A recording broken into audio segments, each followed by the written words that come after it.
मानता था कि प्रत्येक नक्षत्र या प्रत्येक ग्रह या उपग्रह जब यात्रा करता है अंतरिक्ष में, तो उसकी यात्रा के कारण एक विशेष ध्वनि पैदा होती है। प्रत्येक नक्षत्र की गति एक विशेष ध्वनि पैदा करती है और प्रत्येक नक्षत्र की अपनी व्यक्तिगत निजी ध्वनि है।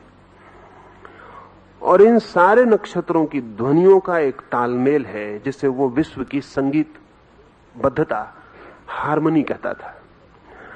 जब कोई मनुष्य जन्म लेता है तब उस जन्म के क्षण में इन नक्षत्रों के बीच जो संगीत की व्यवस्था होती है वो उस मनुष्य के प्राथमिक सरलतम संवेदनशील चित्त पर अंकित हो जाती है।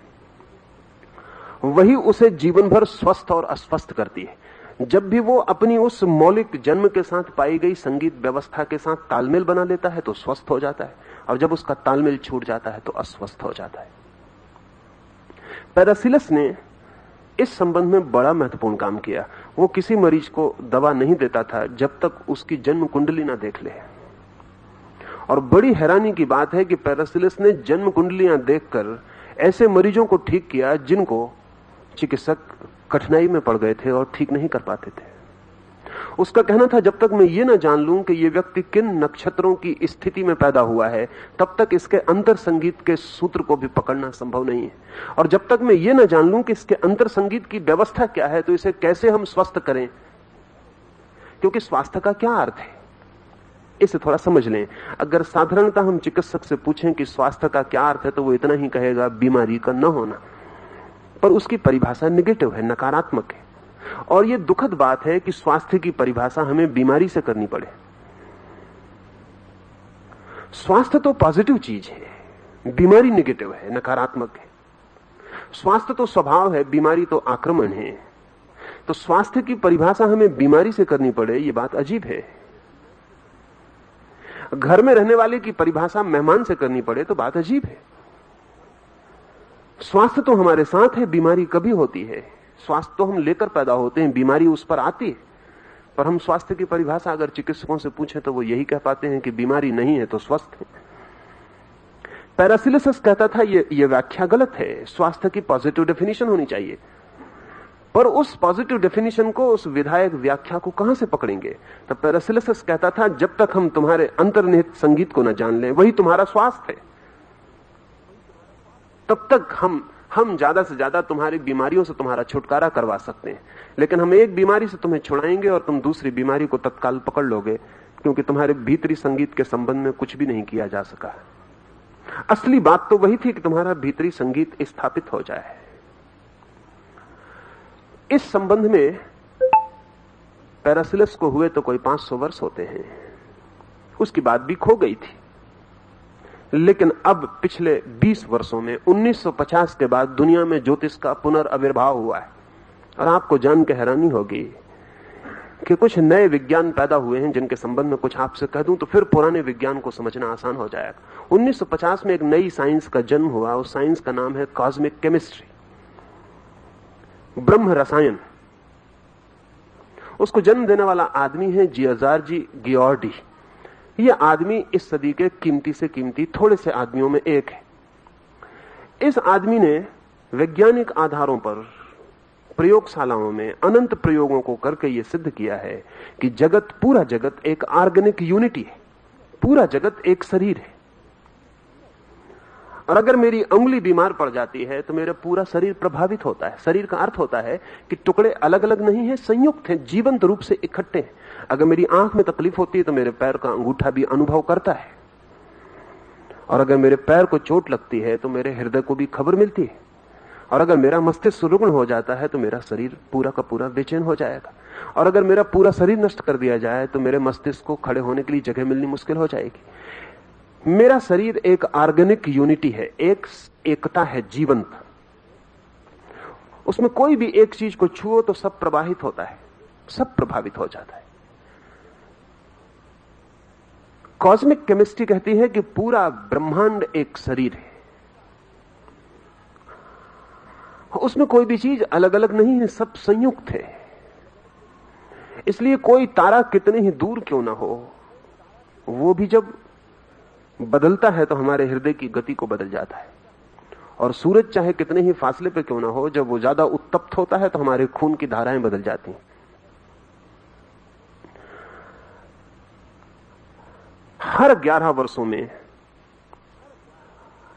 पिछली बार जब सूरज पर बहुत ज्यादा गतिविधि चल रही थी और अग्नि के विस्फोट चल रहे थे, तो एक जापानी चिकित्सक तोमातो बहुत हैरान हुआ।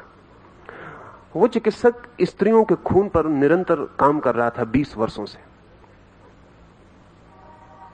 स्त्रियों के खून की एक विशेषता है जो पुरुषों के खून की नहीं है। उनके मासिक धर्म के समय उनका खून पतला हो जाता है और पुरुष का खून पूरे समय एक सा रहता है।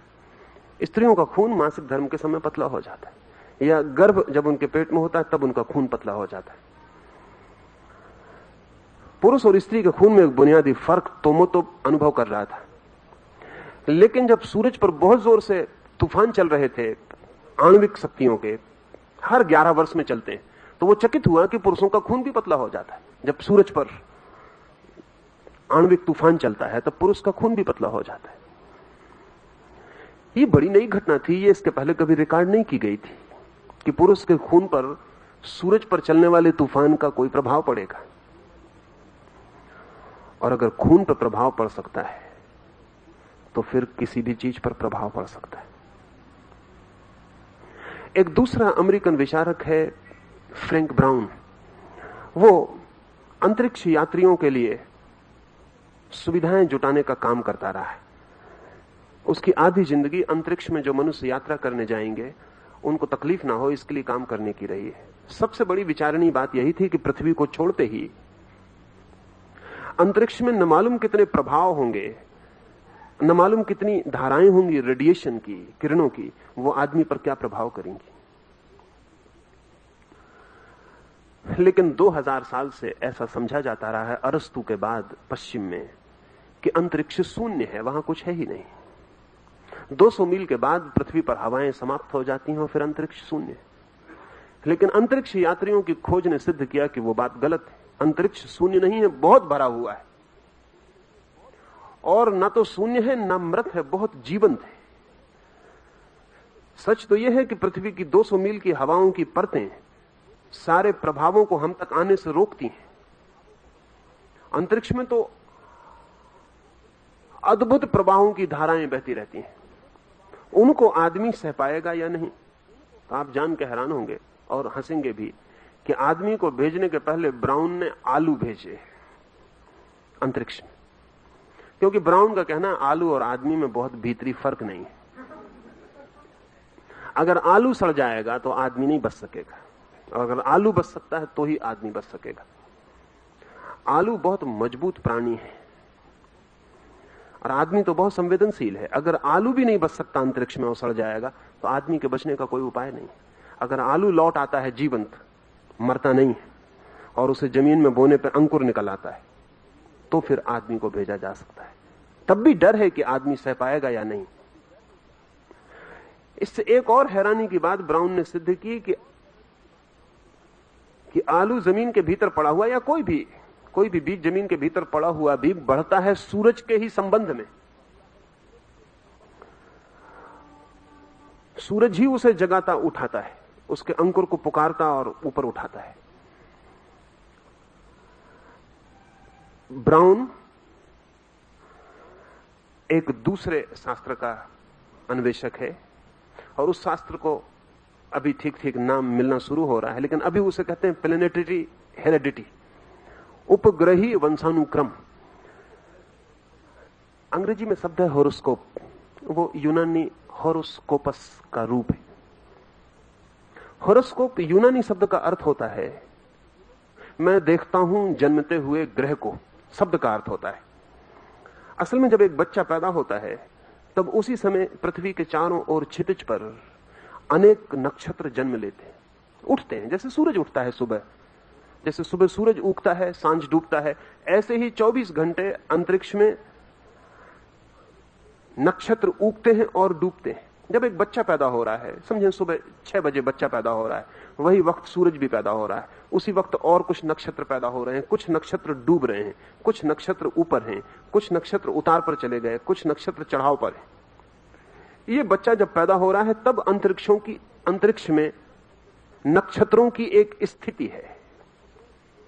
अब तक ऐसा समझा जाता था, और अभी भी अधिक लोग जो बहुत गहराई से परिचित नहीं है वो ऐसा ही सोचते हैं कि चांद तारों से आदमी के जन्म का क्या लेना देना। चांद तारे कहीं भी हों, इससे एक गांव में बच्चा पैदा हो रहा है, इससे क्या फर्क पड़ेगा।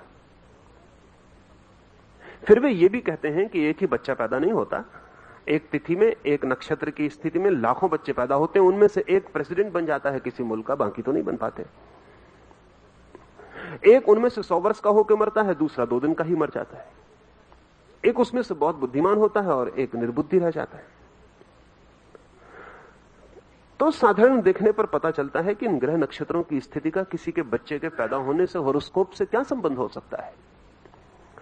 यह तर्क इतना सीधा और साफ मालूम होता है कि ये चांद तारे एक बच्चे के जन्म की चिंता भी नहीं करते हैं। और फिर एक बच्चा ही पैदा नहीं होता, एक स्थिति में लाखों बच्चे पैदा होते, पर लाखों बच्चे एक से नहीं होते। इन तर्कों से ऐसा लगने लगा था, 300 वर्षों से तर्क दिए जा रहे हैं कि कोई संबंध नक्षत्रों से व्यक्ति के जन्म का नहीं है। लेकिन ब्राउन, पिकॉडी और इन सारे लोगों की तो इन सब की खोज का एक अद्भुत परिणाम हुआ है, और वो ये कि ये वैज्ञानिक कहते हैं अभी हम ये तो नहीं कह सकते कि व्यक्तिगत रूप से कोई बच्चा प्रभावित होता होगा, लेकिन अब हम ये पक्के रूप से कह सकते हैं कि जीवन प्रभावित होता है। एक बात, व्यक्तिगत रूप से बच्चा प्रभावित होता होगा हम अभी नहीं कह सकते हैं, लेकिन जीवन निश्चित रूप से प्रभावित होता है। और अगर जीवन प्रभावित होता है तो हमारी खोज जैसे जैसे सूक्ष्म होगी वैसे वैसे हम पाएंगे कि व्यक्ति भी प्रभावित होता है। इससे एक बात और ख्याल में ले लेनी जरूरी है, जैसा सोचा जाता रहा है वो तथ्य नहीं है। ऐसा सोचा जाता रहा है कि ज्योतिष विकसित विज्ञान नहीं है, प्रारंभ उसका हुआ और फिर वो विकसित नहीं हो सका। लेकिन मेरे देखे स्थिति उल्टी है। ज्योतिष किसी सभ्यता के द्वारा बहुत बड़ा विकसित विज्ञान है, फिर वो सभ्यता खो गई और हमारे हाथ में ज्योतिष के अधूरे सूत्र रह गए। ज्योतिष कोई नया विज्ञान नहीं है जिसे विकसित होना है, बल्कि कोई विज्ञान है जो पूरी तरह विकसित हुआ था और फिर जिस सभ्यता ने उसे विकसित किया वो खो गई, और सभ्यताएं रोज आती हैं और खो जाती हैं। फिर उनके द्वारा विकसित चीजें भी अपने मौलिक आधार खो देती हैं, सूत्र भूल जाती हैं, उनके आधारशिलाएं खो जाती हैं। विज्ञान आज इसे स्वीकार करने के निकट पहुंच रहा है कि जीवन प्रभावित होता है, और एक छोटे बच्चे के जन्म के समय उसकी चित्त की स्थिति ठीक वैसी होती है जैसे बहुत सेंसिटिव फोटोप्लेट की। इस पर 2-3 बातें और ख्याल में ले लें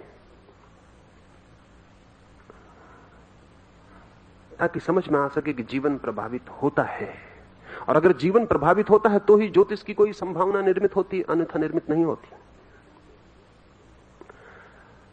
जुड़वा बच्चों को समझने की थोड़ी कोशिश करें। 2 तरह के जुड़वा बच्चे होते हैं। एक तो जुड़वा बच्चे होते हैं जो एक ही अंडे से पैदा होते हैं, और दूसरे जुड़वा बच्चे होते हैं जो होते तो जुड़वा है लेकिन 2 अंडों से पैदा होते हैं। मां के पेट में 2 अंडे होते हैं, 2 बच्चे पैदा होते हैं। कभी कभी एक ही अंडा होता है और एक अंडे के भीतर 2 बच्चे होते हैं। एक अंडे से जो 2 बच्चे पैदा होते हैं वो बड़े महत्वपूर्ण हैं, क्योंकि उनके जन्म का क्षण बिल्कुल एक होता है। 2 अंडों से जो बच्चे पैदा होते हैं वो जुड़वा हम कहते जरूर है, लेकिन उनके जन्म का क्षण एक नहीं होता। और एक बात समझ लें कि जन्म दोहरी बात है।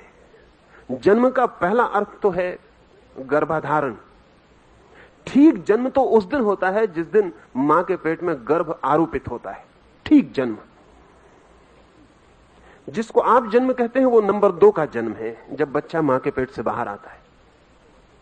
अगर हमें ज्योतिष की पूरी खोजबीन करनी हो, जैसा कि हिंदुओं ने की थी, अकेले हिंदुओं ने की थी और उसके बड़े उपयोग किए थे, तो असली सवाल यह नहीं कि बच्चा कब पैदा होता है।